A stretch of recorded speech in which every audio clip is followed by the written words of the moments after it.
Hey, here with 90 Days with Jesus. Can you believe it? We are almost done with Mark. We are on Mark chapter 13. We have been moving right along through these 90 days with Jesus. And I really want to encourage our young people. It is just a chapter a day. A chapter a day is going to bring you closer to God. It's going to strengthen your relationship with God. And He's just going to show you miraculous things in your life. Give it a try. Give it a try. Give it a try. Give it a try. I promise you, God will blow your mind. We're going to get right in to Mark chapter 13. The temple will be destroyed. Jesus was leaving the temple. One of his followers said to him, "Look, teacher, this temple has beautiful buildings with very big stones." Jesus said, "Do you all see these great buildings? Every stone will be thrown to the ground. Not one stone will be left on another." Later, Jesus was sitting on the Mount of Olives.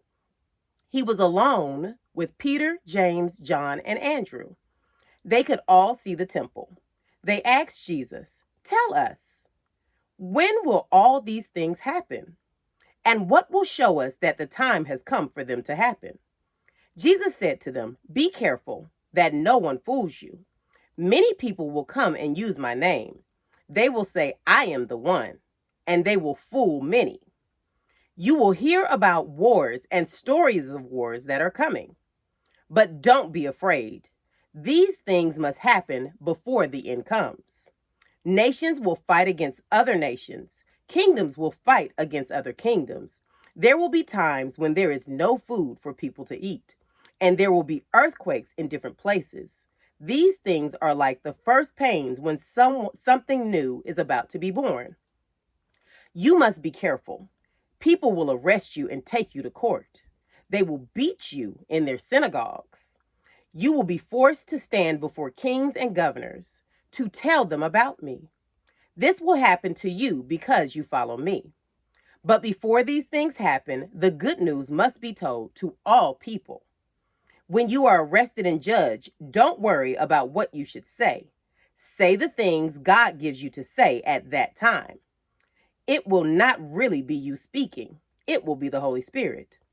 Brothers will turn against their own brothers and give them over to be killed. Fathers will turn against their own children and give them over to be killed. Children will fight against their own parents and cause their parents to be killed. All the people will hate you because you follow me, but the person who continues to be strong until the end will be saved. You will see the horrible thing that destroys. You will see this thing standing in the place where it should not be. You who read this should understand what it means. At that time, the people in Judea should run away to the mountains. If a person is on the roof of his house, he must not go down to take anything out of his house. If a person is in the field, he must not go back to get his coat. At that time, it will be hard for women who are pregnant or have nursing babies. Pray that these things will not happen in winter. This is because those days will be full of trouble. There will be more trouble than there has ever been since the beginning when God made the world. And nothing as bad will ever happen again. God has decided to make that terrible time short. If that time were not made short, then no one would go on living. But God will make that time short to help his special people whom he has chosen. At that time, someone might say to you, "Look, there is the Christ." Or another person might say, "There he is." But don't believe them. False Christs and false prophets will come and perform great wonders and miracles. They will do these things to the people God has chosen. They will do these things to try to fool them, if that is possible. So be careful, for I have warned you about all this before it happens. During the days after this trouble comes, the sun will grow dark, and the moon will not give its light. The stars will fall from the sky, and everything in the sky will be changed. Then people will see the Son of Man coming in the clouds with great power and glory. The Son of Man will send his angels all around the earth. They will gather his chosen people from every part of the earth. The fig tree teaches us a lesson. When its branches become green and soft and new leaves begin to grow, then you know that summer is near. So also, when you see all these things happen, then you will know that the time is near, ready to come. I tell you the truth. All these things will happen while people of this time are still living. The whole world, earth and sky, will be destroyed, but the words I have said will never be destroyed. No one knows when that day or time will be.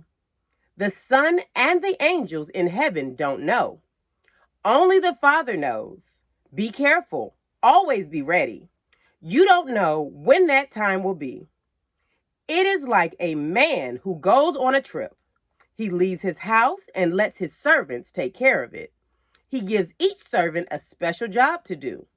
One servant has the work of guarding the door. The man tells this servant always to be watchful.